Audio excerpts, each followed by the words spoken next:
하이. 안녕하세요. 또 일주일이 지나갔네요. 그래서 오늘은 저희가 이제 미리 알려드린 대로 아마 우이종 TV는 현역 정치인으로는 처음 저희가 초대하신 분입니다. 제가 평소 늘 그 활동을 존경하는 분인데 아마 많은 분들이 이 전체적인 우리 이 좋은 분의 상황을 좀 모르는 게 아닌가. 저도 사실 그래가지고 오늘 윤미향 의원을 모시고 전체적인 지금 도대체 상황이 어떤지 우리 다 알다시피 언론 지형이 워낙 기울어져 있다 보니까 제대로 보도가 안 되고 있거든요. 그래서 오늘 이 윤미향의 전모를 밝힌다. 이런 걸로 윤 의원님 모셨습니다. 안녕하세요. 안녕하세요. 네, 우리 구독자분들의 인사 한 말씀 해주시죠. 네, 이렇게 저를 우선 초대를 해주셔서 너무 감사하고요.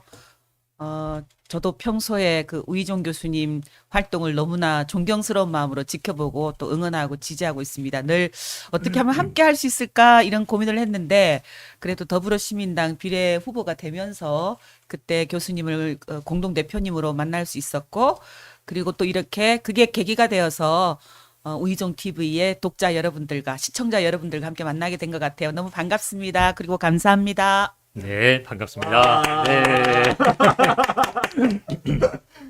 그래서 여기 우리 늘 수고해 주시는 신동엽 국민님께서도 사실 여기 잠깐 남겨주셨습니다만 정말 언론에 편향된 게 많은 사람들의 인식을 제대로 가게 하기보다는 왜곡시키고 결국은 그러다 보니까 정권이 바뀌어버렸어요.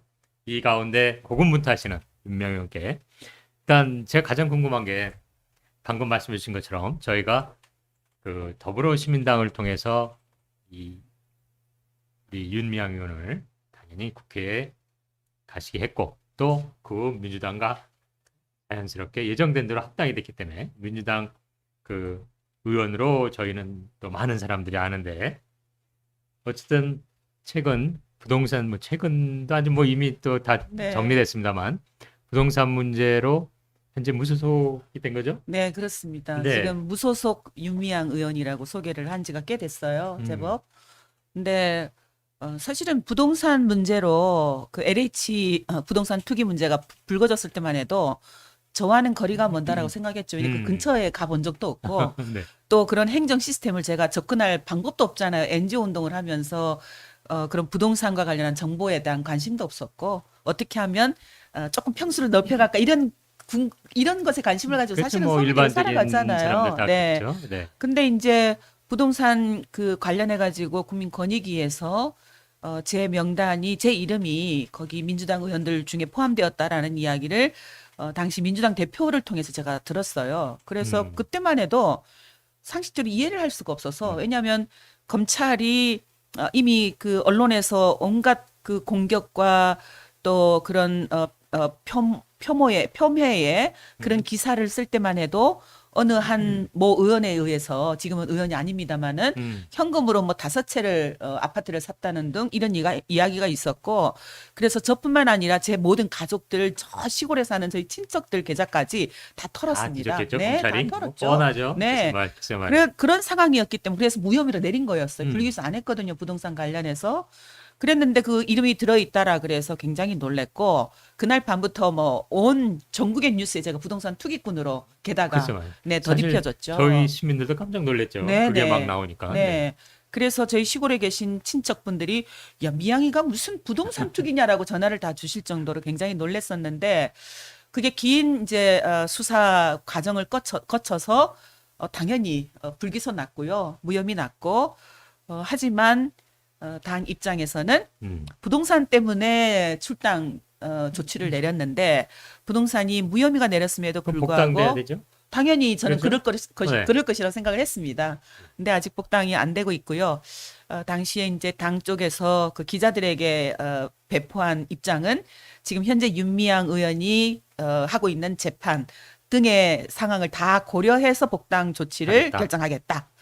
네, 굉장히 그래서 좀 제 생각이 좀 길어질 것 같습니다. 그 이미 선언을 했기 때문에 아, 네, 약간이 민주당이 좀 쫀쫀해요. 그런 거 보면 좀 과감하게 야, 그거 뭐 그렇게 됐구나. 그거 딱 처리하면 되는 걸. 또 뭐 지켜보니 뭐니 그런 건 국민의힘당에서 많이 우리가 배워야 돼요. 제가 보기에는. 아마 이제 네, 언론과 그 보수 우익에서 계속 그 정의연과 네. 또 저에 대한 공격, 뭐 또 비난 뭐 이런 거. 검찰의 네. 그런 수사 음. 이런 것이 당 입장에서는 부담스러웠던 게 아닌가 뭐 그런 생각이 좀 그런 걸 듭니다. 그러니까 부담스러워하는 게 내가 쫀쫀하다고 말하는 거죠. 이 지금 우리 한동훈이 얼마나 말도 안 되는 인간이에요. 그런데도 이번에 임명했더라고요. 그 뭐 그렇더라고요. 그건 뭐 이 지금 야당입니다만 야당의 뭐 비난뿐만 아니라 일반 국민 상식 있는 학자들 다 말을 해도 그냥 개무시하고 저렇게 임명하잖아요. 저는 정치 좀 그런 면이 있어야 된다고 봅니다. 이 무고한 사람을 물론 뭐 처음 문제 제기됐으니까 뭐 그렇다 쳐도 이제 다 사유 끝났으면 복당시켜야지 또 뭘 해가지고 복당을 안 시키고 또 그런 면에서 보면 또 이 국민의힘당이 뭐 제명시켜라 또 뭐 이런 얘기가 있었죠. 네, 그렇습니다. 그러니까 네, 그건 또 어떻게 검찰이 돼요? 사실 이제 검찰이 기소를 하고 나서 네, 국민의힘 당 의원들 뭐 굉장히 대다수가 거의 다 뭐 전원이 그 함께 공동으로 해서 저를 제명시키라고 음, 국회 윤리위원회에다가 제소를 했고요. 근데 이제 그게 뭐 저도 몰랐는데 네, 그 국회 윤리위에 어마어마한 그 의원들이 다 제소가 돼 있더라고요. 근데 어, 그럼에도 불구하고 지난번에 이게 제가 계속 그 언론에 오르내리고 했던 이유는 어, 민주당에서 저와 또 박덕흠 의원 음, 그리고 이상직 네, 의원을 윤리위에 빨리 제명을 음. 추진하라라고 하는 결정 그 이후에 언론에 심하게 거론되고 지금도 그것으로부터 자유로울 수는 없는 그런 상황입니다. 제가 지금. 아니 저희는 정말 너무 기분이 나빴어요. 왜냐하면은 박덕흠 또 이상득 뭐 이런 그런 사람들과 함께 윤명 의원이 같이 거론된다는 것 자체가 저희 시민사회는 너무나 언짢았습니다. 그 어떻게 같이 이름이 등장할 수 있는지 뭐 결국 그런 어떤 정치적인 이유에서 뭐 그들의 어떤 전략상 그럴진 모르지만 사실 이런 것들은 우리 국민들이 제대로 알고 이거야말로 뭐 사실 민주당 지금은 뭐 다수당이잖아요. 이렇게 비실비실 끌려다니면서 이렇게 진행된다는 게 너무 안타깝습니다. 아마 우리 구독자분들도 열받으실 거예요. 그런 거에. 근데 이제 감사하게도 네. 그게 그 선거를 앞두고 진행이 됐잖아요. 대선을 앞두고 윤미향 의원과 박덕흠, 이상직 의원에 대한 제명을 신속히 추진하라라고 당이 결정을 했고 또 국회 윤리특위의 위원장이 음, 마침 이제 민주당 의원이시기도 하고 해서 그게 급속도로 추진이 됐던 것 같아요. 음, 근데 그 과정에서 저도 사실은 너무나 뜨겁기도 하고 지금도 생각하면 감동적인데 음, 세계 각지에서 지난 30년 동안 저와 함께 활동을 하셨던 분들, 그리고 국내에서도 전국 각지에서 정비업 운동에 함께 동의하고 수요시 한번 나오셨던 분들, 또 지역에서 할머니들과 함께 하셨던 분들, 이런 분들이 지지와 응원, 또 그 제명을 반대하는 성명을 발표하기도 하고 하는 이런 그 목소리를 들으면서 음, 어쩌면 이것이 저에게 더 뜨거운 그런 사명을 국회에서 음, 이런 역할을 하라라고 하는 것이구나 그런 생각을 갖게 되었고요. 물론 여전히 지금도 자유롭지 못한 상황은 어, 민간심사자문위원회에서 제명으로 자문을 했고 건의를 음, 한 거죠. 국회윤리위원회에다가. 근데 음, 그것을 어떤 방식으로 결정했냐면은 국회 윤리특위가 1소위, 2소위로 나눴어요. 음, 근데 이제 1소위는 국회 내에서 있었던, 그러니까 국회의원으로서 일어났던 일에 그런 어떤 대해서 하고, 문제. 네. 그다음에 2소위는 국회의원 아닐 때, 그러니까 저 같은 경우는 2소위죠. 네. 근데 지금 1소위와 2소위의 구성이 어떻게 되어 있냐면은 1소 위원회는 박덕흠 의원하고 이상직 의원이 올라간 거죠. 음, 근데 거기에 위원장이 민주당 의원. 민주당이고. 네. 그다음에 의원들도 민주당 의원이 두 분이 더 계시고요. 그러니까 민주당이 세 분, 그리고 이제 또 뭐 국민의당 이렇게 있고요. 그리고 제2소위 제가 이소희. 이제 네. 제가 올라간 저는 그 장기판에 올려놨다라고 지금 설명을 하는데 제가 올라간 곳은 2소위 위원장님이 국민의 국힘당이죠? 네, 국민의힘이시고 위원이 또 국힘이 두 분이시고, 그러니까 어, 위원이 국민의힘 위원이 세 분이 된 셈이에요. 그러니까 1소위와 상관없이 이제 2소위에서 이 문제를 처리하겠다라고 하면 저는 굉장히 위험한 그렇죠. 그런 조건에 몰린 거죠. 그래서 왜 이렇게 했는가라고 뭐 질문을 해도 답이 없고. 네, 답도 없고요. 그리고 제 스스로 어떻게 이렇게 했을까? 의도가 무엇이었을까 하는 그 질문을 던져봤지만 여전히 아직도 그에 대한 시원한 답변은 못 받고 있는 상황이고 이 소위에 이 지금 장기판 위에 제가 올려져 있는 그런 상황인 겁니다. 그랬군요. 사실 네. 저도 이 문제 당연히 뭐 윤 의원님의 이런 문제는 시민사회에서도 관심이기 때문에 저도 윤호중 비대위원장한테 물어봤었습니다.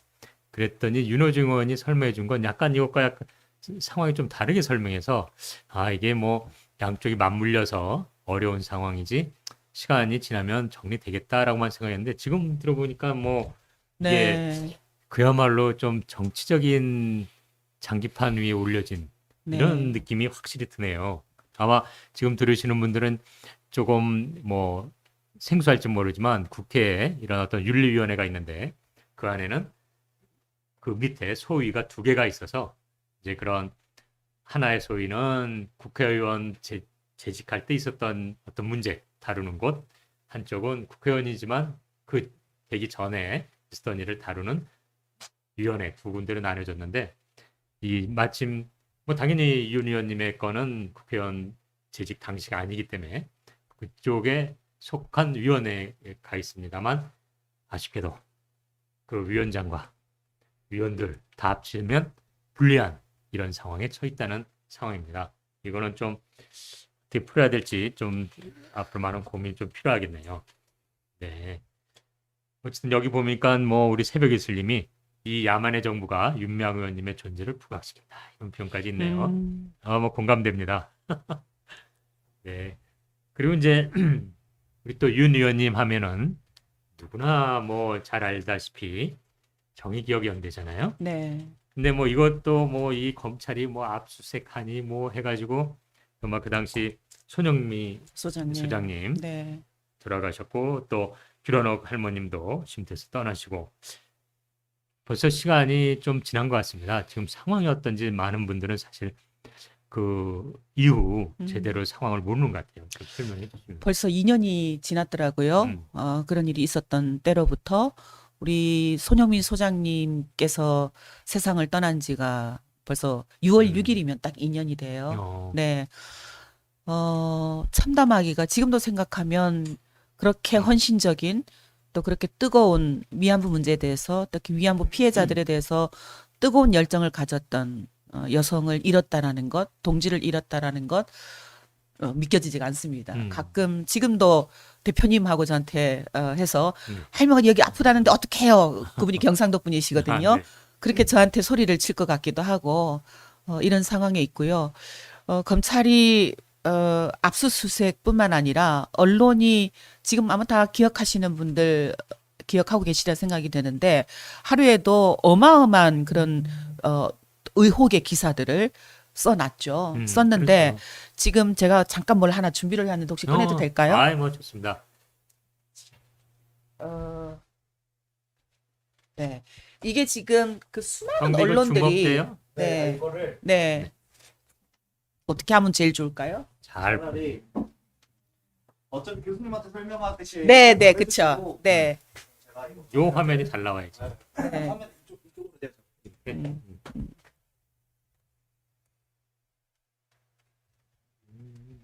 얼굴은 나는 안 나와도 되고 뭐. 아니 저도 이렇게 되네요. 그죠? 네.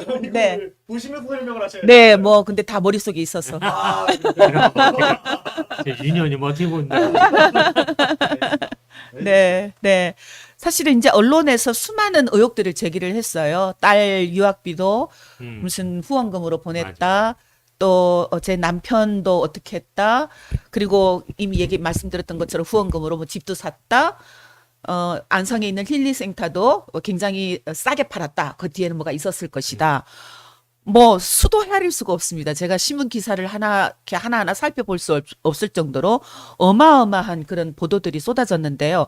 정말로 대부분 다 무혐의 났어요. 뭐 국가보안법으로 고소 고발도 당했지만 그 문제는 아직도 여전히 남아 있는 그런 상태인데, 근데 이제 그렇게 뭐 딸 유학비도 보니까 남편의 그 형사보상금으로 억울하게 감옥살이했던 형사보상금으로, 그리고 남편과 제가 평소에 경제적인 생활을 통해서 딸 하나이니까 혼자니까 딸 학비나 이런 거를 했다는 거 통장 보면 다 나오잖아요. 통장을 통해서 다 이미 다 조사를 한 거죠.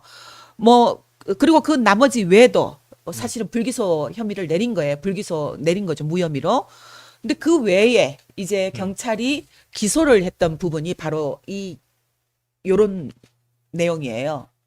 하나는 사실은 지금 이제 계속 윤미향 방지법이라고 하는 얘기가 바로 이 보조금과 관련된 건데, 아마 이제 시민단체를 운영하시는 분들 알겠지만 시민단체를 운영하는 데 있어서 프로젝트들을 많이 신청을 합니다. 하죠. 네.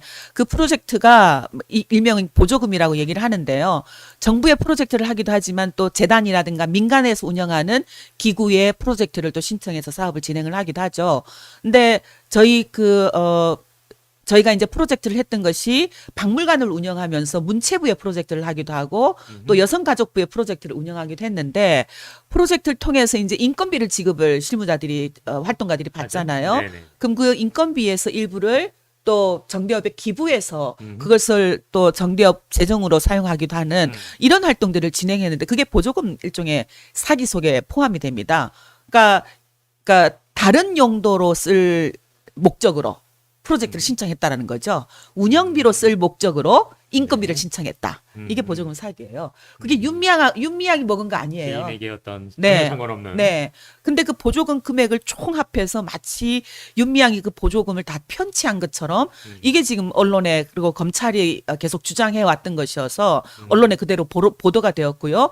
그래서 보조금법 그러면 윤미향의 범죄 이렇게 나오는 거죠. 그 다음에 이제 또 다른 하나는 사실은 이제 기부금품법 등록이 NGO의 그런 그 활성한 기부 문화를 저해한다라고 해서 국회에서도 기부금품법 그 개정안이라든가 게 적극적으로 나오고 있는데, 하나가 이제 기부금품법 위반이에요. 그것도 어떤 방식이 금액을 쫙 더해서 이게 마치 윤미향이 편취한 것처럼. 근데 기부금이라는 게 윤미향 개인이 기부하는 게 모으는 게 아니잖아요. 그렇죠. 조직에 의해서 단체를 위해서 하고. 근데 여기에서 이제 중요한 게 정의원 같은 경우 1월에 행안부에 그 기부금품법 모집법에 신청을 해요. 그러면 이 법상 그 행정상 어떤 과정을 거치냐면은 한 2주 동안 그게 심사하는 등록 일로 소요가 되고요. 근데 이걸 발급을 하면서 그 발행하는 날짜로 그러니까 모금하는 기간을 시작할 수 있게끔 행정적인 조치를 한다라는 거예요. 1월 신청을 해도. 그러니까 정의원이 1월에 신청했지만 2월 며칠부터 모금을 할 수 있게끔, 기부 활동을 할 수 있게끔 그게 이제 행정적인 조치가 내려오는 거죠. 근데 한 번도 그때까지 해도 이 우리 담당 활동가에게 행안부가 그거 이렇게 하라라고 안내가 없었다라는 그냥 거죠. 네. 그리고 그게 매년 그렇게 됐으면 그것에 대해서 시정하라고 어떤 또 다른 조치를 했어야 되는데 그것도 없었고요. 근데 그것도 정의연만 해당되는 게 아니라 저희가 이번에 확인을 해보니까 여러 단체들이, 많은 단체들이 1월에 보통 신청을 하죠. 사업이 그렇죠. 1월에 시작이 되니까 그게 이제 기부금품법 위반해서 2000 몇 년부터 10년 정도까지 그 모금된 거를 금액을 쫙 더해서 윤미향의 범죄로 그렇게 한 것이고요. 다른 하나는 가장 이제 저한테 충격적인 건데, 네. 아마 여러분 기억하시는 분 많을 거예요. 길원옥 할머니라고.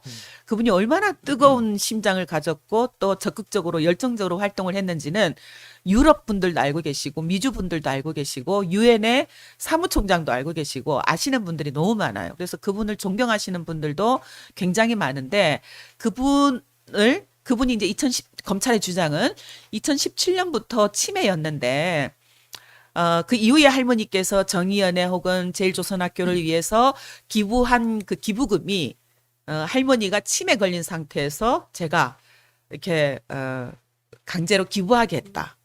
그게 준사기입니다. 그 이제 할머니가 2017년부터 2020년까지 기부한 금액을 또 합해서 다 해가지고. 윤미향의 범죄로 준사기 범죄로 또 그렇게 기소를 한 것이고요. 다른 하나는 업무상 배임 업무상 횡령인데요. 역시 2012년부터 2020년까지 근 10여 년 동안 정대협에서 지출했던 예를 들면 1,000원짜리부터 또 뭐 10몇만 원짜리 또 많게는 지역의 평화비를 건립하는데 전달했던 100만 원이라든가 등등 이걸 10년치를 다 엮어서 1억을 횡령했다라는 거예요.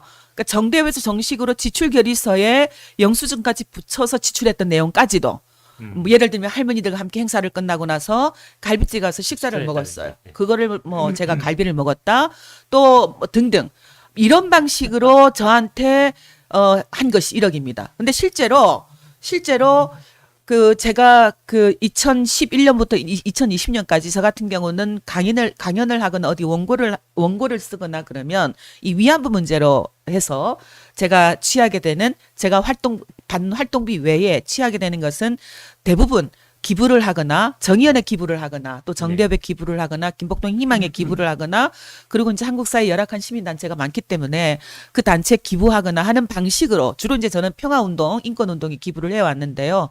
그렇게 기부를 해왔는데 그런 것은 또 전혀 계좌를 봤으면 다 알 거 아니에요. 그렇죠. 제가 횡령할 사람이 그 기부를 왜 합니까?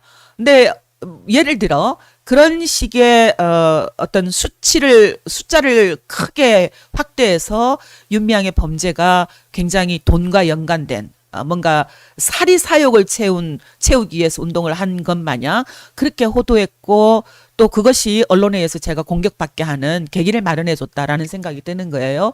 그다음에 하나가 아마 여러분들 다 기억하실 텐데요. 안성에 평화와 치유가 만나는 집 이름하여 힐링센터라고 하는 건데요. 그 힐링센터를 매입할 때 7억 5천을 주고 매입을 했습니다. 아마 2년 전에 보도기 때문에 여러분 기억이 이제 되살아날 텐데 그 7억 5천을 매입할 때 너무 비싸게 매입을 했다. 그렇기 때문에 정대협에 피해를 줬다. 그게 배임 혐의입니다. 검찰이 제게. 근데 그것은 사실은 정대협의 조직 운영 방식을 모르는 검찰의 주장이라고 생각이 들고요. 그리고 실제로는 수십 박스의 그 문서들 회의록 다 검찰이 압수수색 갔거든요. 근데 거기 보면 다 드러나 있어요. 회의 자료에 얼마나 긴 시간 동안 그 안성 힐링센터를 매입하기 위해서 서울 각지의 부동산을 다 다니고 뭐 인천 광화 뭐 등등 안 다닌 곳이었거든요. 그런 과정을 다 거쳐서 회의를 거치고 부동산 여러 곳에 저희가 소문을 내서 땅을 확인하고 또 특히 그 기부금을 현대중공업이 공동모금회를 통해서 저희에게 기부를 한 것인데 중간에 그 지정 기부를 받았던 공동모금회도 계속 협의를 해 가면서 그 땅을 매입을 합니다. 그리고 저 혼자 결정하는 게 아니라 이사회 결의를 통해서 다 논의를 하고 준비를 해요. 배임이 있을 수가 없어요. 그리고 저 혼자의 어떤 사적인 기구도 아니기 때문에. 근데 더 중요한 거 그 당시에 언론에서 어떻게 얘기를 했냐면은 매매를 할 때 그것이 할머니들의 그 어떤 치유의 공간으로 활용할 수 없게 되어서 매매를 했는데 4억 2천에 매매를 하거든요. 싸게 그건 매입을 했다라고 언론이 굉장히 저거 뭐냐 7억 5천에 매입을 해서 왜 4억 2천에 매매를 했느냐 저거 뭔가 있다. 그래서 싸게 매입한 걸 가지고 굉장히 뭔가 의혹을 제기를 했습니다. 그거는 검찰이 무혐의 내렸어요. 저는 그 이유는 단 하나라고 생각합니다. 그 매매한 것은 제가 없을 때였거든요. 제가 정대협을 그만둔 다음이었습니다. 그러니까 윤미향의 범죄가 상관이 없었던 거죠. 매입은 제가 정대협의 정의연의 대표로 있을 때 그걸 매입했기 때문에 그렇게 이건 윤미향의 배임이다라고 한 것이었다. 저는 그렇게밖에 생각할 수 없고요. 그게 지금 검찰이 기소한 다예요. 이것을 이유로 해서 제명 얘기가 오고 가고 있는 겁니다. 네. 네. 참 저는 이 이야기를 쭉 들으면서 역시 조국 교수처럼 조국 전 장관처럼 검찰이 타겟팅을 해서 딱 요 사람만은 반드시 우리가 뭔가 본때를 보여주자. 그리고 이런 걸로 자신들의 어떤 그 권력, 힘을 제대로 보여주자는 그런 대상으로 삼은 것 같습니다. 그렇지 않고서는 이렇게까지 샅샅이 그리고 각종 지금 이야기를 들어봐도 어떻게 해서든 얽어매려는 어떤 노력이 그대로 보이지 않습니까? 참 이런 것들이 어떻게 보면은 우리 사회를 진짜 병들게 하는 검찰 권력의 한 모습입니다만 이 와중에 참 이렇게까지 이 꿋꿋하게 또 이렇게 버텨준 윤미향 의원 정말 저희가 감사드리고 싶습니다. 모두가 다 교수님 덕분이고요. 아이고. 그리고 우리 저를 네. 지지해 주시고 응원해 주시는 여러분들 덕분이라고 저는 늘 생각을 하고 있습니다. 그래서 겸허하게 지금도 뚜벅뚜벅 나아가고 있는 힘이 여러분들에게서 온다고 생각을 하고 있어요. 고맙습니다. 네. 지금 여기 나왔습니다만 국회의원 윤미향 후원의 계좌번호도 나가고 있습니다. 참조해 주시고요. 어쨌든 그래서 결국 이렇게 돼가지고 지금 21년 8월부터 재판이 계속돼서 지금 10일차 공판까지 갔다고 들었습니다. 네, 그렇습니다. 이런 좀 내용 좀 한번 말씀해 주시죠. 그 언론에서 이렇게 얘기해요. 사실은 마치 뭔가 의도적으로 우리가 재판을 지연하는 것처럼요.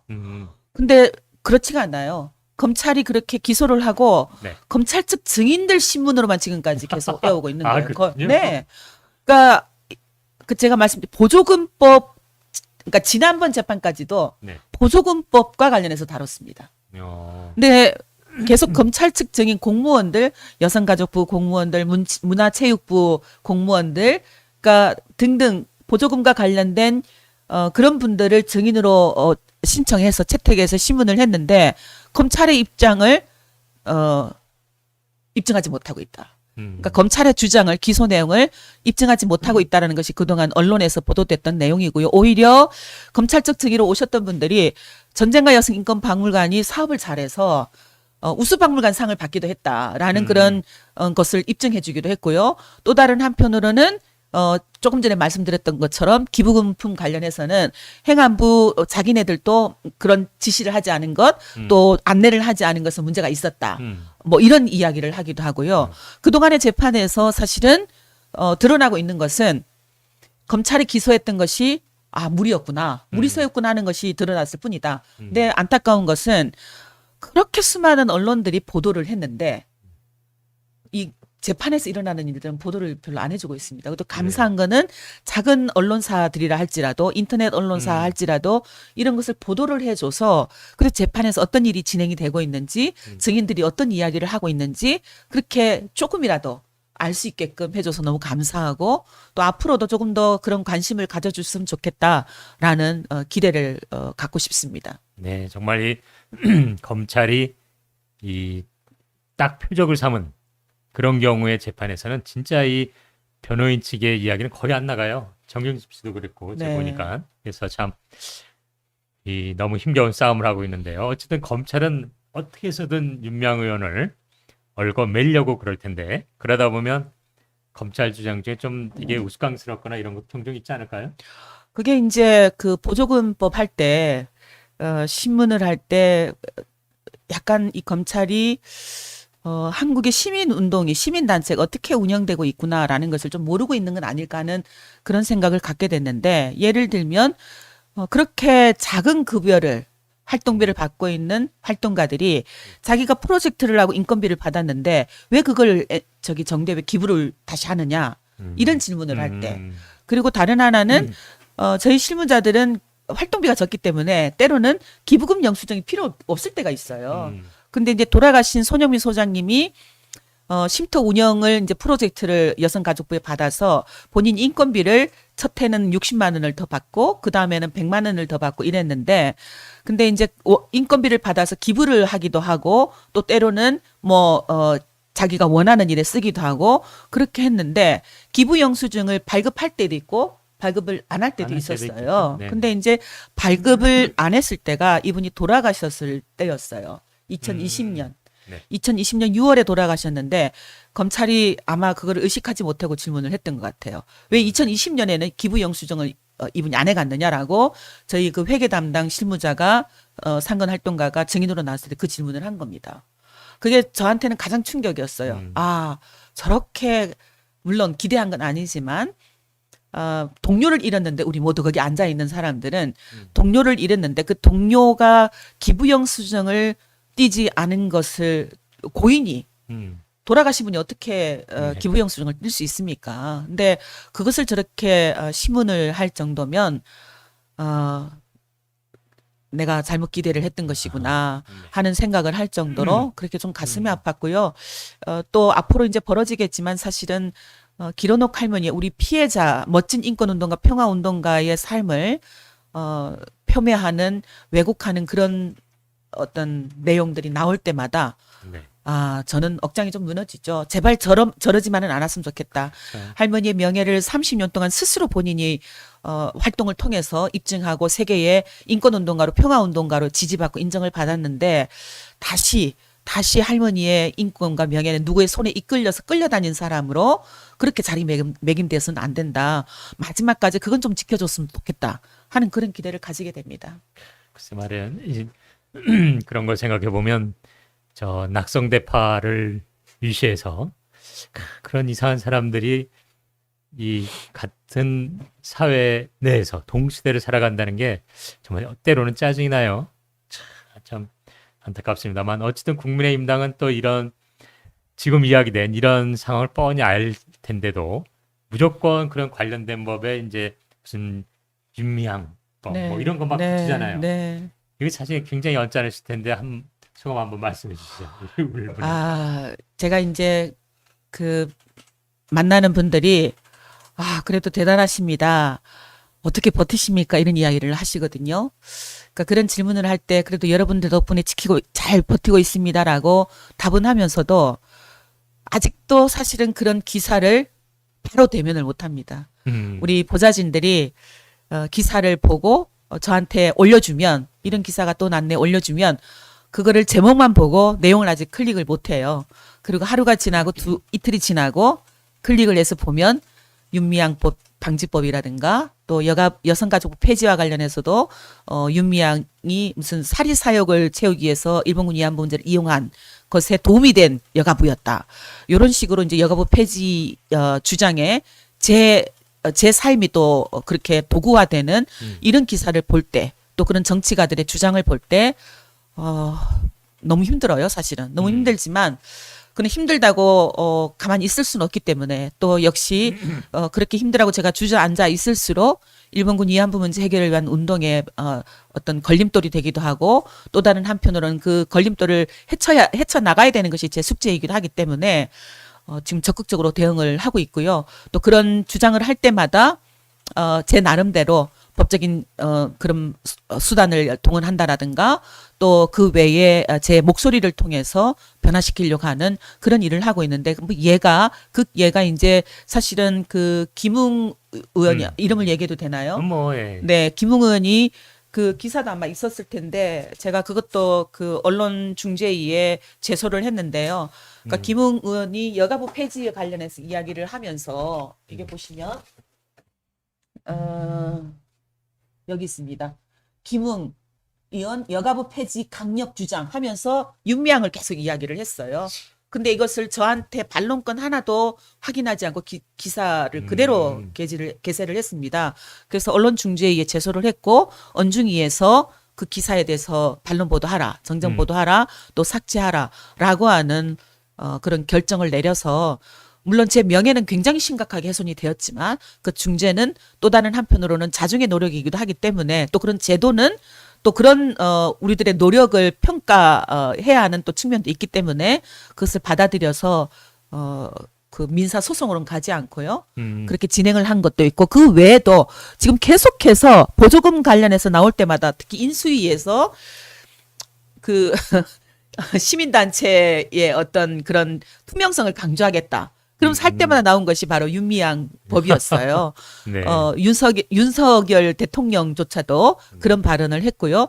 그것을 보도하고 있는 언론에 대해서도 이것은 일방적이다. 검찰의 주장을 일방적으로 쓴 것이고 반론을 보도하지 않은 것이고 또 한편으로는 재판을 통해서 드러난 것도 역시 그것이 잘못되었다는 게 드러나고 있다라고 하는 대응을 지금 하나하나 하고 있습니다. 그래서 제가 그 오기 전에 저희 담당 보좌진 통해서 확인을 해보니까 3월, 4월에 80건을 제소를 했더라고요.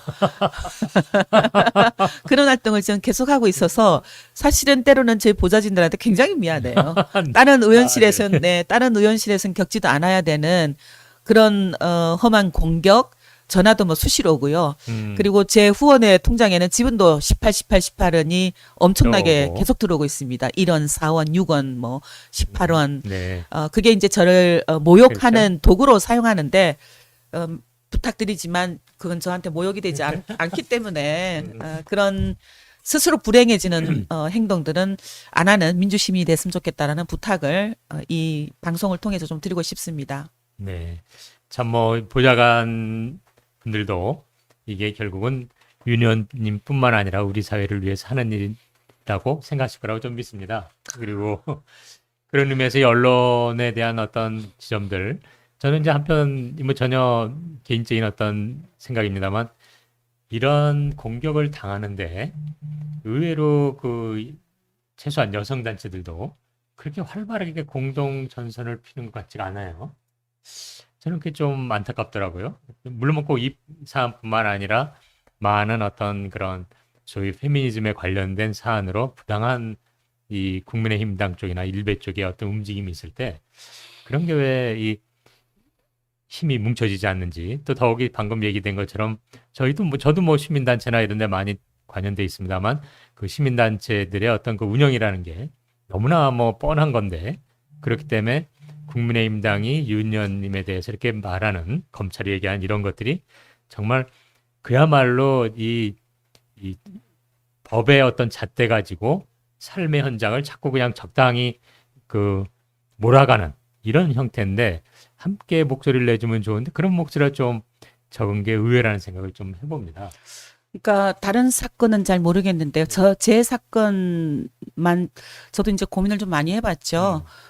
철저하게 그 단체와 독립되어서 대응 혼자의 대응이구나 하는 생각을 가끔 할 때가 있고 그래서 때로는 그 큰 거대한 벽 앞에 좀 서 있는 듯한 그런 고독감도 느껴지고 지난 30년 동안 제가 활동을 하면서는 전국 각지로 안 간 곳이 없거든요. 어디 지역에서 와달라 그러면 하루에 한 5지역을 뭐 순회로 다닐 정도로 차를 직접 운전하면서 그렇게 다니면서 지원하고 연대하고 그게 이제 30년 동안 온 걸음이었는데 워낙 저는 그렇게 제 사건을 이해를 했어요. 이 사건에 뭔가 윤미향법이다 그러면서 시민단체 활동을 옥죄려고 할 때 윤미향을 옥죄려고 하는 것도 있지만 명백하게 진보적인 그동안 그렇죠. 개혁에 앞장섰던 그런 진보단체들, 여성단체들의 활동을 옥죄려고 하는 그런 것이 있음에도 불구하고 목소리를 적극적으로 내지 못하는 것, 저와 함께 손을 못 잡는 것, 그건 워낙 2년 전에 언론과 그런 검찰 또 네. 보수 우익에서 공격으로 막 많이 어마하게 했기 오니까. 때문에 이미 저는 마녀로 되어 있어서 악마화되어 있어서 손 잡기를 좀 꺼려하는 게 아닐까라는 그런 생각을 좀 하게 됐고요. 그러면서도 제가 요즘 이제 조금 뭐라 그럴까요? 악마지만 뒷골 거리에서 네. 뒷골목에서 만나는 식당 주인들 네. 그런 분들에게 그냥 웃음으로 웃습니다. 지난번에 한번 김포에 갈 일이 있어서 한 식당에 들어갔더니 한 여사장님이시더라고요. 네. 그분이 저를 딱 마스크를 썼는데도 불구하고 딱 저를 보더니 텔레비전에서 나오셨던 그분이네요 그러셔요. 그래서 제가 일부러 마스크를 이렇게 내리면서 네 맞습니다. 저 이런 사람입니다. 안녕하세요. 이렇게 인사를 했더니 인상은 텔레비전에서 보던 거 너무 다르네요 그러시더라고요. 이제 그래서 악마로 되어 있지만 마녀로 되어 있지만 그때를 또 준비하면서 제가 목소리를 내고 또 그동안도 위안부 문제 해결을 위해서 또 다른 한편으로는 약자들의 고통을 우리 사회가 조금 더 당당하게 조금 더 법적으로 안정적으로 받아들일 수 있는 그런 활동들 또 나아가서 베트남이라든가 미군 기지촌이라든가 우리가 잘못했던 우리 한국 사회가 지난 역사에서 가해했던 그런 일들에서도 조금 더 적극적으로 대면하고 사과하고 인정하고 재발 방지 조치를 해나갈 수 있는 이런 일들을 계속 해나가면서 다시 제 모습을 보여드리는 것 그것이 어쩌면 지난 2년 동안 제가 겪었던 숱한 욕들 또 공격들 그것으로부터 벗어나는 일이 아닐까 뭐 그런 생각이 좀 들었어요. 그래서 여전히 언론과 방송이나 그런 데서 제가 아무리 멋진 일을 우리 보좌진들이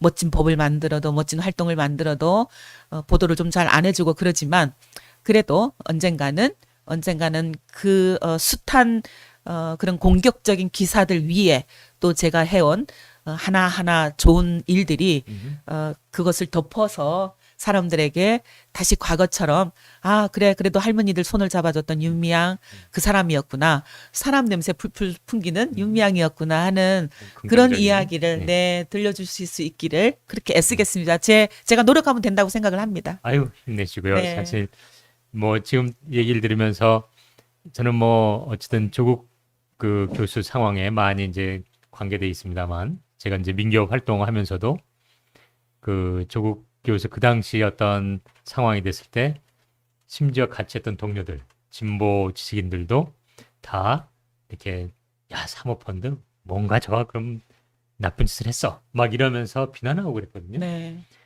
뭐 그렇지만 다 지금 드러났습니다만 전혀 그런 거 없었는데 근데 그분들은 여전히 지금도 그런 생각을 가지고 있어서 참 안타까운 생각을 하고 있습니다. 근데 어떤 의미에서는 또 다른 그 내용이긴 해도 윤미향 의원도 마찬가지로 이 언론에 의해서 호도된 검찰에 의해서 의도적으로 유도된 상황 속에 참 힘겹게 또 그래도 정의를 위해서 싸워주시고 계시네요.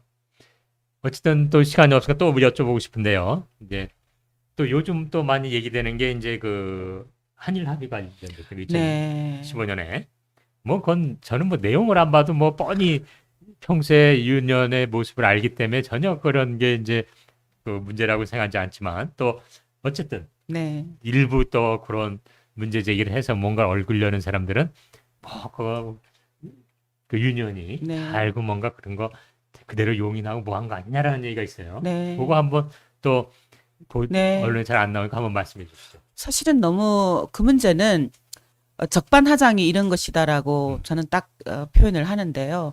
2015 한일 합의가 얼마나 우리들에게 굴욕적이었고 심지어는 제가 그 아는 친한 기자한테 듣기로는 그 기자회견장에 앉아 있었던 소위 말하는 보수 언론이라고 하는 그 기자도 그 기자회견을 딱 들은 뒤에 일어나면서 을사늑약의 수준이다라고 자리를 들고 일어났다고 들었거든요. 그만큼 우리 모두에게 굉장히 충격적이었어요.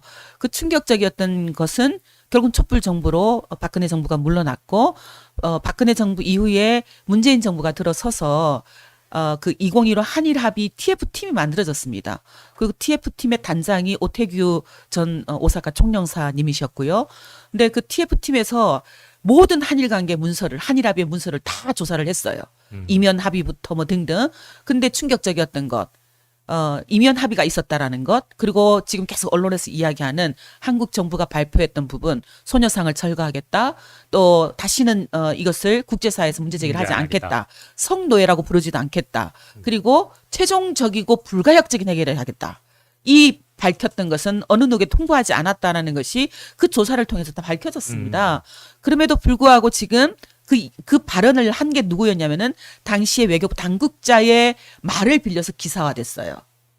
그 기사를 토대로 해서 저를 고소 고발했던 것이고 그 고소 고발이 지금 1심, 2심에서 행정소송으로 그렇게 그 문서를 공개하라. 네, 공개하라. 마치 뭔가 뭐가 거기에 있는 것처럼. 네, 윤미향이 알고 있었으면서도 그것을 피해자들이 이야기하지 않고 자기만 알고 있었다. 그래서 2015 한일 합의를 공격했다. 그 얘기는 뭐냐면은 결국은 2015 한일 합의를 다시 정상화 돌리려고 하는 의도가 있다고 생각을 합니다. 2015 한일 합의는 이미 그 뒤에 들어서 문재인 정부에 의해서 그것은 일본군 위안부 문제 해결책이 아니었다라는 결론을 내렸어요.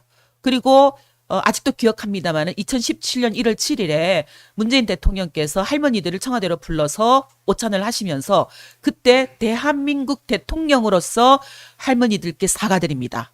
2015 한일 합의를 사과를 드려요. 사과를 드리면서 하셨던 말씀이 그 2015 한일 합의는 피해자들에게 동의도 하지 않았고 또 피해자 중심주의도 위반했고 그리고 일본군 위안부 문제 해결책이 아니었다. 따라서 한국 정부는 앞으로 피해자들의 인권 회복을 위해서 온갖 외교적인 노력을 다할 것이다. 라고 발표를 하게 하는 굉장히 중요한 계기가 바로 촛불 이후에 이루어진 정부였습니다. 그게 지금까지 만들어졌던 최종 결정이었고요.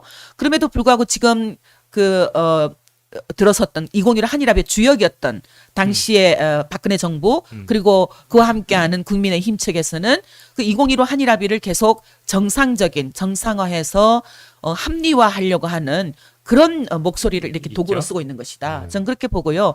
2015 한일합의는 다시 재정상으로 돌아올 수가 없습니다. 그것은 이미 실질적으로 무효화되었고요. 해결책이 아니었다라고 하는 것과 동시에 또 다른 한편으로는 유엔 등에서도 2015 한일합의는 피해자 중심주의를 위배한 것이었기 때문에 그것은 해결책이 아니다. 피해자들의 의견을 적극적으로 청취하라라고 권고를 내린 상황이기도 합니다. 따라서 일본군 위안부 문제 해결은 2015 한일 합의가 아닌 그동안 피해자들이 요구해왔던 것처럼 진심으로 일본 정부가 역사적인 사실을 인정하고 그건 이미 문서로 다 드러났잖아요. 그렇죠. 군시설로 만들었고 강제적이었고 등등 그것을 인정하고 그 인정하에 공식 사죄하고 법적 배상하고 위로금이 아닌 법적 배상하고 역사 교과서에 기록하고 또 책임자도 처벌하고 다시는 이런 일을 저지르지 않겠다라는 재발 방지 조치를 추모 사업이라든가 뭐 박물관 건립이라든가 이런 것을 통해서 해야 된다. 이것이 피해자들의 요구였거든요. 그것을 해결하는 것 유럽에서 보듯이 독일에서 오늘날 보듯이 그게 일본군 위안부 문제 해결이다. 따라서 저는 한국 정부도 또 한국의 시민사회도 국제사회와 함께 연대하면서 어떻게 하면 전쟁 중에 성폭력 피해를 입었던 이와 같은 일본군 위안부 피해자들이 명예와 인권 회복을 할 수 있을 것인가. 또 이것을 통해서 지금도 세계 곳곳에서 진행되고 있는 전쟁 중에 성폭력 피해를 입는 여성들이 희망을 받을 것인가, 얻게 할 것인가, 그 중요한 기로에 저희가 서 있다고 생각을 합니다. 네. 뭐 정말 우리가 마치 뭐 공개하라 그러니까 사람들은 정말 뭔가 있지 않을까 뭐 이런 식으로 생각합니다만 이미 지금 말씀하신 것처럼 이미 그게 그렇지 않았다는 게 명확함에도 불구하고 제대로 이 보도는커녕 오히려 현 정부는 그 일본 정부에 발맞춰서 그것을 확고하게 만들어버리려는 듯한 움직임에서 참 걱정이 됩니다. 어쨌든 윤미향 의원 같은 분이 이렇게 당당하게 지켜보고 있기 때문에 그런 일은 절대 없을 거라고 믿습니다만 우리 시민들이 정말 힘을 합쳐야 될 것 같습니다. 그러니까 특히 이제 일본 정부가 계속해서 한국 정부에게 답을 내오라고 하고 있거든요. 아마 이건 인류 역사상 없을 거예요. 가해자가 피해국 정부에게 한국 정부가 해결책을 갖고 와라. 그 얘기는 한일 합의를 어떻게 지킬 것인가 그 답을 갖고 와라는 얘기거든요. 그러니까 정말 이런 일본 정부의 이런 주장에 대해서 터무니없다라는 것, 가해자가 피해자에게 뭘 요구할 수 없습니다. 그리고 인권 문제에 있어서 인권 문제를 해결하는 데 있어서 거래 조건을 제시한다라든가 이걸 할 테니까 너희들은 다시는 국제사회에서 제기하지 말아라. 이것으로 끝이다. 이런 조건을 제시할 수도 없거든요. 그렇죠. 그래서 저는 시민사회가 조금 더 목소리를 내줬으면 좋겠다. 그리고 혹시 이 우이종 TV는 세계 여러 나라에서 교민들도 많이 보고 계실 것이라 제가 생각을 하고 있는데요.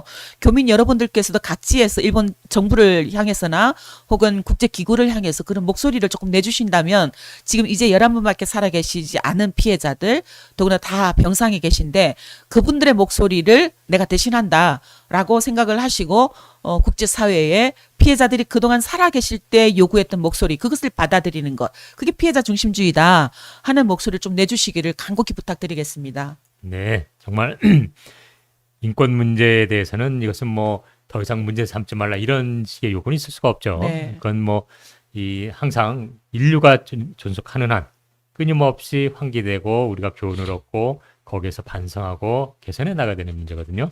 하여튼 이 문제에 대해서는 방금 말한 것처럼 우리 국제사회에서도 우리 교포님들이 좀 많은 역할 부탁드리겠습니다. 어쨌든 지금까지 참 잘못된 내용들, 그나마 그걸 좀 시간도 충분하지 않아서 충분히 듣지 못합니다만 뼈대만 간단히 들었습니다. 한편 그러나 의원으로서 또 굉장히 다양한 활동도 지금 하고 계신 걸 알고 있는데 의외로 사람들이 그걸 잘 몰라요. 네, 제가 좀 굉장히 소개해주시죠. 무엇보다도 환경노동위원회를 상임위 활동을 하고 있고요. 근데 제가 이제 국회의원 목적이 있기 때문에 상임위 활동은 환경노동을 하고 있지만 여성 인권과 평화 이슈를 동시에 저희 방에서는 다루고 있습니다. 저희 의원실에서는. 그래서 환경부 관련해서는 우리 교수님 하고 계시는 동물 보호라든가 이 문제에 제가 좀 특별히 관심이 있어서 환경부는 야생생물을 주로 다루고 있지만 그럼에도 불구하고 어떻게 하면 동물권을 제대로 보호할 수 있을 것인가 또 우리가 과거에 동물권에 대해서 굉장히 비하하고 사람 중심으로 마음대로 관리할 수 있다라고 생각했던 그런 인식들을 어떻게 개선할 수 있을 것인가 굉장히 관심이 많고요. 그래서 앞으로 교수님하고도 적극적으로 연대해서 하고 싶다라는 생각을 자료를 갖고 빨리 보내드렸는데 있습니다. 제가 게을러가지고 네, 지금 네. 못 보내고 있습니다. 저기 우리 환경 담당 보좌진도 와 그렇군요. 있습니다. 네, 네. 그리고 다른 하나는 오늘도 그렇고 계속 며칠 전에 뉴스가 나고 있는데요.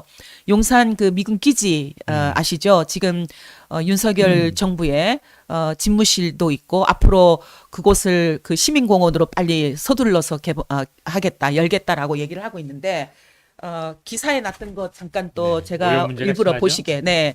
준비를 발암물질 범벅입니다. 음. 심지어는 그 지하 9m까지도 그런 오염이 되어 있는 상태고요.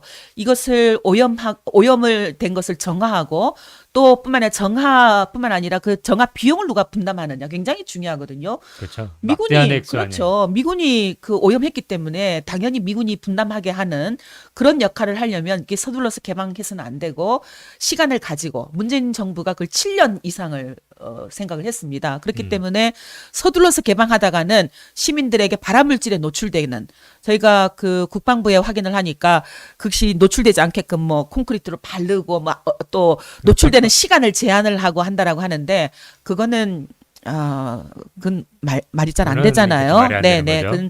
그거는 아마 급히 만들어낸 그런 이유일 것 같아요. 근본적으로 시민들을 보호할 수 있는 대책을 세울 수 있도록 계속 목소리를 내고 있습니다. 오늘 국방위원회에서도 덕분에 굉장히 많은 의원님들이 국방부에 질의를 했다라고 얘기를 하고 있어서 그렇군요. 일정 정도 역할을 했구나라는 생각을 가지고 있고요. 다른 하나는 후쿠시마 오염수 아시죠? 네, 예. 네, 네. 후쿠시마 저희 방에서 오늘 준비를 좀 많이 해주셨네요. 네. 그 후쿠시마 원전 그 핵발전소 오염수 여러분 아마 다 아실 거예요. 네, 일본에 지진만 났다 그러면 저는 여기에 귀가 가 있습니다. 저게 또 혹시나 피해가 가진 않았을까? 또 한국에 뭔가 화재가 났다 그러면 우리가 일본의 그 화재에서 바로 원자력 발전소가 피해가 가지 않았을까 다 마음을 조아리고 있었던 것처럼 또 우크라이나 전쟁에서도 거기 핵발전소가 안전할까 다 그런 걱정을 하고 있었잖아요. 근데 당면한 과제가 바로 이 후쿠시마 원전 오염수를 해양 방류한다는 것이 일본이 뭐 그냥 강행이에요. 아무리 한국 정부가 목소리를 내도 강행한다라는 방침을 하고 있고 지금 해저 터널을 뚫고 있어요. 그리고 이제 1년 남짓 남았습니다. 이거 눈앞에 왔거든요. 아시겠지만 바다는 지구의 중심이고 지구를 통해서 온 세계를 하나로 만드는 역할을 그렇죠. 하고 있잖아요. 바다가 오염된다면 앞으로 우리 미래 세대들에게 어떤 것을 물려줄 수 있을까? 저는 끔찍하다고 생각을 합니다. 그래서 이것은 한국의 국회의원들만 목소리를 내서는 안 된다. 세계가 함께해야 된다라고 해서 국제 포럼을 얼마 전에 개최를 했는데 미국 캘리포니아에서 활동하시는 분들 또 그 호주에서 활동하시는 의사협회 분 그리고 그 일본에서 직접 이 또 반핵 운동을 하시는 분들을 함께 줌으로 포럼을 했는데 충격적이었던 것은 캘리포니아에서 반핵 운동을 하고 있는 활동가가 후쿠시마 그 원자력이 폭파한 이후에 네. 캘리포니아 해안에 거기까지 갔죠? 네, 갔다라는 거예요. 그게 발견이 됐는데 문제는 그것도 시민들이 펀드레이징을 해서 측정을 했지 정부는 관심이 없다는 겁니다. 그렇군요. 그래서 어떻게 하면 정부가 관심을 갖게 할 수 있을까? 그것은 이제 또 제 역할이라는 생각이 들어요. 그 나라의 국회의원들 또 지역의 의원들과 함께 뭔가 연대체를 만들어서 계속 목소리를 지속적으로 내게 하고 정부들이 나서서 대응하게 하는 방법들 그런 것을 저희가 좀 하려고 하고 있고요. 또 이번에 이 포럼을 계기로 해서 계속 연대하자라는 결의를 했기 때문에 네. 이제 시작이다. 그리고 저는 늘 그 생각을 합니다, 교수님. 연대가 희망이다. 그렇죠. 네. 맞아요. 연대가 희망이기 때문에 그 연대를 통해서 조금 더 우리 목소리를 확장해 나가고 그런 같은 목소리를 내는 사람들이 조금 더 넓어질 때 세상을 좀 더 정의롭게 바꿀 수 있지 않을까 그런 생각을 갖게 되고요. 뭐 노동 관련해서도 굉장히 많은데 얘기를 더 해도 되나요? 뭐 하세요? 네.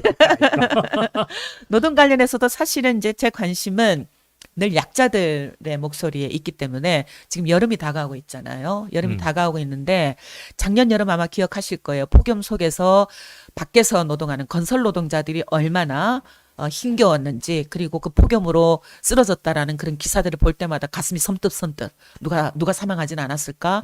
아직도 우리 사회는 이렇게 노동자들을 죽게 만드는 이런 사회인가? 그러니까 결국은 살고 죽는 문제가 바로 이 노동 현장에 있다라고 생각을 하기 때문에 산업안전보건법을 개정해서 폭염에서 그 시달리는 폭염이 올 경우 작업을 중지할 수 있는 그걸 강제할 수 있는 법들 이 법을 이번에 개정해서 이제 그 노동법안 소위원회에서 심의하기 시작을 했어요. 중요하네요. 네, 그게 이제 곧 빨리 그것도 법이 제정되어서 여름이 오기 전에 그 법이 시행될 수 있도록 저희가 그렇게 노력하려고 하고요.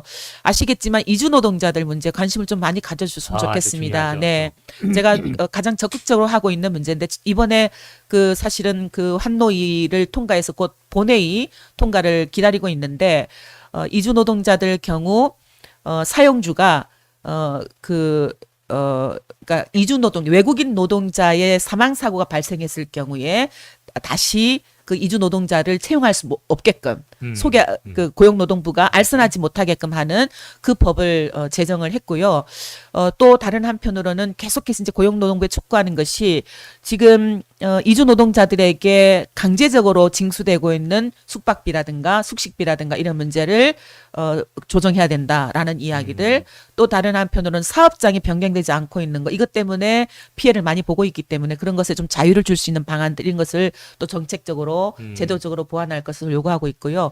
겨울도 문제이지만 여름도 비닐하우스 안에 집으로 여전히 개선되지 않고 있습니다. 그렇군요. 네, 여전히 그런 위험에 노출되어 있고요. 외국인 노동자들이 그 먼 나라에서 어린 그런 노동자들이 주로 여기 와 있는데 그 사람들이 이곳에 와서 산재를 당한다. 이건 아마 우리의 후손들이 결국은 나중에 다 갚아야 될 책임이다라는 생각이 들어요. 우리 세대뿐만 아니라. 그래서 우리 아이들에게 또 다른 멍해를 남기는 것 이건 법으로 만들어야 된다. 그러지 않도록 하는 그런 노력들을 지금 계속 하고 있고요. 그 외에도 지금 택배 노동자라든가 또 경비 노동자들, 청소 노동자들에게도 반드시 휴게의 공간이 있어서 쉴 때 그런 무슨 화장실에서나 또 수의실 이런 공간에서나 그런 지하 공기 안 좋은 데서 쉬게 하는 것이 아니라 정식으로 휴게 공간에서 쉬어야 된다라는 그 법이 통과돼서 올해 8월이면 시행이 되는데 아직도 많은 사업주들이 그걸 모르고 있어요. 그럼 법을 위반하게 되는 거거든요. 그래서 혹시 오늘 이 방송을 보시는 분들 같은 경우에는 사용주는 반드시 청소 노동자들을 위한 휴게 공간을 설치해야 된다라는 것. 그럼 8월부터 시행이기 때문에 준비를 하셔야 된다라는 말씀을 좀 드리고 싶고요. 그리고 다른 하나는 그 환경부 제 의정 활동을 얘기하는데 제가 빼먹었습니다만은 네. 그 지금 뭐 산림청의 그 숲 가꾸기를 하면서 어떤 좀 산을 뭐랄까요 취약하게 만든다든가 이런 일들이 계속 문제 제기되고 있는데 어떻게 하면 생물 다양성을 증진할 수 있을 것인가? 기후 위기 시대에 탄소 흡수원, 탄소 저장고를 좀 더 보존하고 확대할 수 있을 것인가?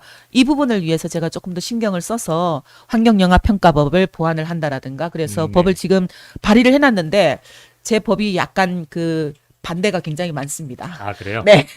개발론자 때문에 네, 그렇습니다. 역시. 개발업자들 입장에서는 굉장히 반대되기 때문에 네. 그럼에도 불구하고 이는 환경 주도권은 반드시 해야 되는 그런 상황이기 그럼요. 때문에 법이 꼭 제정될 수 있도록 애쓰려고 하고 그러기 위해서라도 역시 밖에 있는 분들이 목소리를 적극적으로 내주셔서 이 법은 꼭 필요하다라는 목소리를 반대 목소리보다 좀 크게 내주실 수 있다면 제가 힘을 받지 않을까 그런 생각이 듭니다. 네.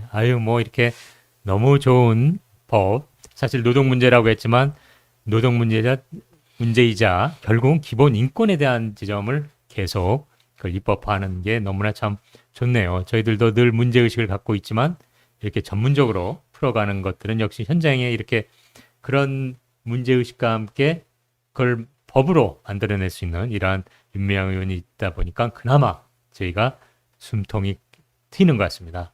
그러나 그것을 끝까지 만들어내는 건 방금 윤 의원님께서 말씀해 주신 것처럼 모두 연대해서 한 목소리로 그런 방향으로 나갈 수 있도록 우리가 더욱 크게 요구해야 되는 거죠. 네. 뭐 정대님 뭐 네. 들어온 질문이 제가 있습니까? 그 네. PD의 권한으로서 네.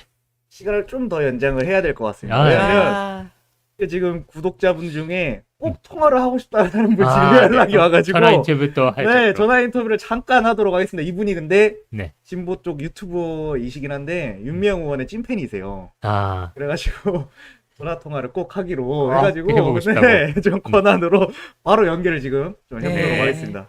네, 잠시만요. 교수님이 잡아주세요. 아, 여보세요? 여보세요. 아, 의원님, 안녕하십니까? 안녕하세요. 저는 아, 이런 게 있는 거 몰랐습니다. 아닙니다. 이게, 이, 텅디가 저 고등학교 후배인데, 자기 소개 좀 해주시죠. 저는, 진보 채널 중에 인사이트 TV라고요. 네. 예, 열심히, 윤미향 의원님, 이렇게 오해해가지고, 네. 욕하는 분들 제가 열심히 디펜스 하고 있거든요. 아, 감사합니다. 네, 저는 이게 윤미향 의원님, 활동하시는 거를 꽤 오래 이렇게 지켜봤는데, 네. 사실은 이게 젊음을 갈아 넣어서 시민운동 하신 거잖아요. 그렇죠. 예, 그러니까 그거를 높이 사야 되는데, 이게 너무 이렇게 또 비겁한 것 같아요. 이게 많이 사실, 안타까워하시네요. 네. 예, 사실 뉴라이트나 일본 극우 후원 자금이나 정치 자금을 받는 세력들로부터 오히려 왜 불가역적인 위안부 합의, 박근혜 때, 관련해서 오히려 더 탄압을 받는 게 아닌가. 네. 이런 생각들을 좀 많이 하고 있습니다. 네. 너무 이게 뭐라고 해야 되나, 민주당이 약간 좀 비겁한 부분이 있어서, 쫀쫀하죠. 예, 맞아요. 사실은 좀 안타까워요. 여러 가지로. 그래서 끝까지 네. 열심히 응원할 테니까요. 네. 굴하지 마시고, 네. 우리 윤미향 의원님 정책 열심히, 요즘 세월호 쪽으로 좀 많이 돌리셨잖아요. 네. 세월호도 열심히 예, 하고 예, 있습니다. 그러니까요. 세월호도 왜 국힘당 반대에 열심히 또 대응하고 계시니까. 네. 그래서 열심히 응원하고 있겠습니다. 고맙습니다. 제가 이제서야 2년 전에 저를 대신해서 열심히 네. 싸워주시고 변호해주시고 옹호해주셨던 분들 찬찬히 보고 있어요. 그게 예. 이제 그만큼 제가 이제 마음이 조금 더 단단해졌다라는 걸 의미하고요.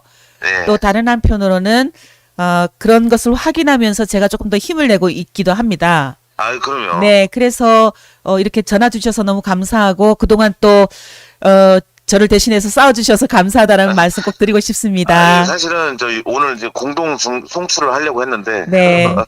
이게 저도 업무가 있어서 이게 이제 퇴근하고 오니까 이미 시작하고 있더라고요. 그래서 네. 아무튼 윤미향 의원님 네. 지치지 마시고요. 네. 예, 좋은 법안 많이 내주시면 네. 일반 국민들 시민들이 네. 분명히 의원님의 진심을 알아주리라 생각합니다. 감사합니다. 지치지 않겠습니다. 네, 화이팅! 네. 네. 화이팅! 감사합니다. 고맙습니다. 우이준 교수님 화이팅! 네, 고맙습니다. 네. 네, 역시 뜨거운 이 지지자로부터의 성원의 메시지가 왔습니다. 사실 저희도 이렇게 특별한 경우 아니면 이렇게 안 받는데 오늘 역시 이윤 의원님 나오시니까 이런 전화가 오네요.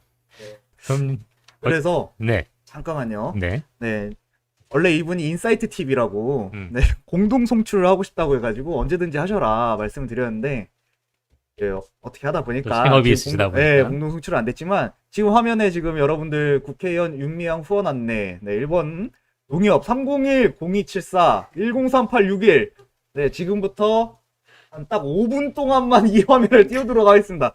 이거 지금 네, 5,000원 최소 5,000원이어도 네. 여러분들 아까 유명은께서 말씀하셨듯이 1원부터 들어온다고 하니까 우리는 1원 보낼 수 없잖아요. 지금부터 열려 있으니까 언제든지 마음껏 후원할 수 있는 시간을 드리도록 하겠습니다. 네. 그리고 이 부분만 잘라서 안진걸 TV도 올리도록 하겠습니다. 그리고 네. 다른 유튜버에 송출할 때 꼭 같이 넣어서 와, 너무 고맙습니다. 그리고 지금 이렇게 말씀하시고 다음번에는 안진걸 TV에 한번 나오셔가지고 네. 또 얘기를 나누시면 좋을 것 같아요. 네. 네. 네, 계속 불러주시면 너무 감사하겠습니다. 그러면 어쨌든 이제 시간도 사실은 예정 시간 넘겼습니다만 어쨌든 지난 2년 네. 반이 됐잖아요. 한번 소회 한번 말씀해 주시고 또 남은 2년 또 네. 한번 간단히 의지 한번 보여주시죠. 제가 일부러 오늘 이 배지를 하고 아, 왔는데요. 네네. 노란 네, 수선화잖아요. 이게 뭐냐면은 제2회 김복동 평화상을 수상하신 보스코 음. 코소보. 제가 지금 코소보. 갑자기 나라 코소보에 내전이 네, 있었잖아요. 있었죠. 그 내전에서 경찰들에게 끌려가서 성폭력 피해를 입었던 여성이 네. 김복동 여성 평화상을 받았어요. 음.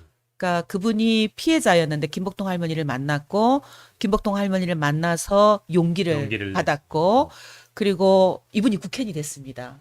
아, 그렇게는. 네, 코소보의 국회의원이 됐어요. 아, 그래서 자신과 같은 그런 성폭력 피해자를 위해서 활동을 하고 있거든요. 근데 음. 늘 자기를 기억해달라. 음. 국회의원을 할 때마다. 그래서 저에게 주시고 가셔서 음. 제가 이걸 달고 있는데 제가 사실은 2년 전에 국회에 들어섰을 때 제 과제는 바로 어떻게 하면 과거 역사를 정의롭게 해결할 수 있게끔 정책과 법을 만들 수 있을 것인가. 또 그 과거 역사에서 피해를 입은 분들이 인권과 명예를 제대로 회복할 수 있을 것인가. 국가로부터 제대로 사죄를 받을 수 있을 것인가. 그 문제 첫 번째 목적이 있었고 그것 때문에 더불어시민당에서 또 저를 네. 후보로 선택을 해주시기도 하셨고요. 그 외에 이제 제가 가졌던 하나가 이렇게 전시 성폭력 피해자들의 인권 회복을 위해서 어떻게 우리가 지난 30년 동안 쌓아왔던 이 활동의 여정을 가지고 기여할 수 있을 것인가. 그래서 한국의 외교적인 노력을 통해서 국제사회에 기여하는 이제는 선도국으로서 네네. 그렇게 갈 수 있을 것인가 라는 것을 좀 하고 싶었습니다. 근데 그거를 2년 동안 못했었어요. 음. 근데 이제는 새로 시작할 때다라는 생각을 갖고 아. 있고요. 새로 시작할 때다라는 각오로 지금 시작하려고 합니다. 그리고 말씀드렸듯이 과거 역사를 올바르게 정의롭게 세우는 역할들도 좀 해야겠다라는 그런 생각을 하고 있고 또 한편으로는 제가 지금 해야 되는 재판 문제 그리고 언론에서 온갖 그런 의혹을 제기한 것에 대한 진실과 또 제 인권을 세워나가는 일, 그로 인해서 제 가족이 받았던 상처들, 그것도 또 치유해가는 역할들도 제가 또 딸로서, 엄마로서, 또 누나로서, 언니로서 해야 되는 숙제도 안고 있고요. 다른 한편으로는 저 때문에 뭐라 할까요? 상처를 받으신 제 동지들이 있어요. 저 때문에는 아니지만 제 사건으로 인해서 상처를 입어서 굉장히 힘들어하는 제 주변에 저 30년 동안 저와 함께 싸웠던 동료들이 있습니다. 그 동료들도 또 치유하고 또 그분들도 지난 30년이 무너지지 않는 제대로 회복받는 그런 역할들도 앞으로는 제가 좀 더 적극적으로 해야 되는 그런 인연, 딱 중간인 것 같아요. 아. 그래서 지금 오늘 제가 출연하는 것이 어쩌면 굉장히 의미 있다. 인연을 새롭게 시작할 수 있는 그런 계기가 된다라는 생각이 들고 앞으로 그런 말씀은 드리고 싶어요. 저에게 어떠한 또 다른 공격이 온다 할지라도 지난 2년 동안 만들었던 이미 땅이 좀 굳어져서 2년 동안 만들었던 그런 힘, 지지, 응원 이것을 통해서 마땅히 헤쳐나갈 그런 힘을 이미 갖고 있기 때문에 얼마든지 아, 네, 그런 아니, 이야기를 하고 싶습니다. 아니, 진짜 오늘 제가 이렇게 뭐 이렇게 1시간 이상 이렇게 얘기 나눈 적은 없었기 때문에 근데 이런 얘기를 쭉 들으면서 아, 정말 오히려 더 단단해지셨구나. 네. 그리고 이게 앞으로 2년이 아니라 2년 후에 또 4년 이렇게 계속 나가셔야만 되는 분이겠다. 사실 뭐 구체적인 사례가 이렇게 막 있습니다만 그 바닥에 있는 것은 우리들이 가진 어떤 고정관념이나 편견에 대한 끊임없는 도전이고 그런 것을 고발함으로써 결국 국제적인 연대까지 이끌어내는 상황입니다. 사실 저도 뭐 이렇게 쭉 여러 가지 지금 60이 넘도록 살아보니까 사람들의 고정관념과 편견에 대해서 그것을 넘어서는 노력이 얼마나 힘들다는 것을 늘 느끼게 되는데요. 그런 힘든 일을 또 이렇게 해주시면서 약자들, 소외된 사람들, 그런 분들의 기본 인권에 대해서 이렇게 천착하시는 것 때문에 앞으로 향후 2년뿐만 아니라 또 4년, 8년 계속 우리 함께 지지하도록 하죠. 정말 고맙습니다. 이렇게 고맙습니다. 해주셔서. 네. 고맙습니다. PD님도 고맙습니다. 네, 오늘 뭐 평소와 달리 이제 오늘은 게스트의 얘기를 주로 들었습니다. 정말 귀한 이야기를 많이 듣고 저뿐만 아니라 우리 구독자분들도 더욱 힘을 낼 수 있었던 것 같아요. 하여튼 다시 한번 귀한 시간 내서 감사합니다. 고맙습니다. 네. 고맙습니다. 네.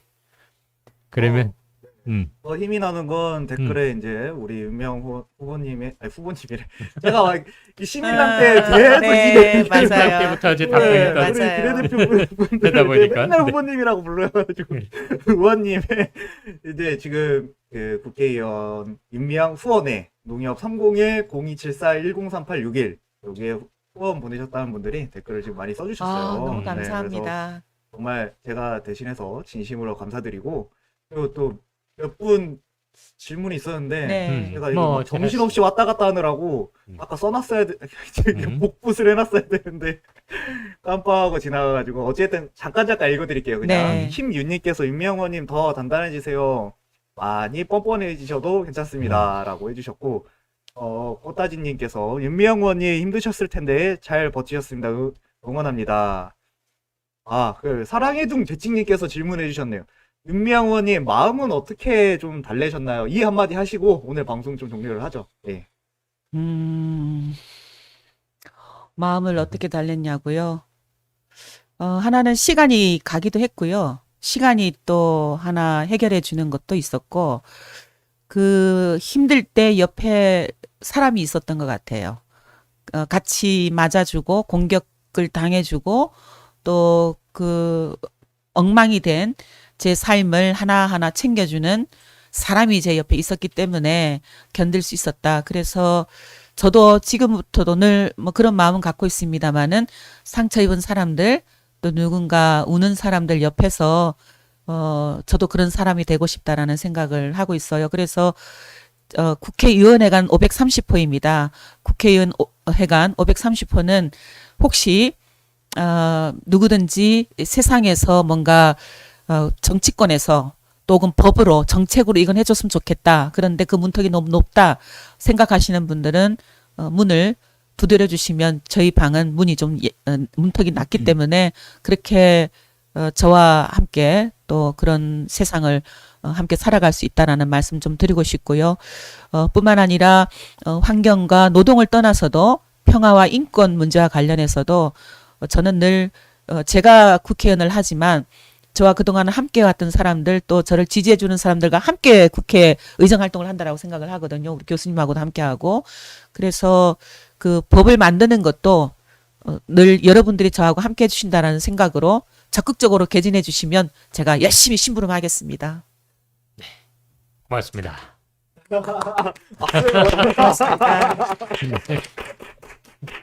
네, 그러면 오늘 방송은 여기까지 하도록 하고요. 네. 제가 여기서 한번 제안을 하나 드리자면 6월 1일 지선 끝나고 안진걸 TV에 한번 네, 한번 네. 또 모시도록 하겠습니다. 네, 고맙습니다. 네. 인사해 주시죠, 교수님. 네.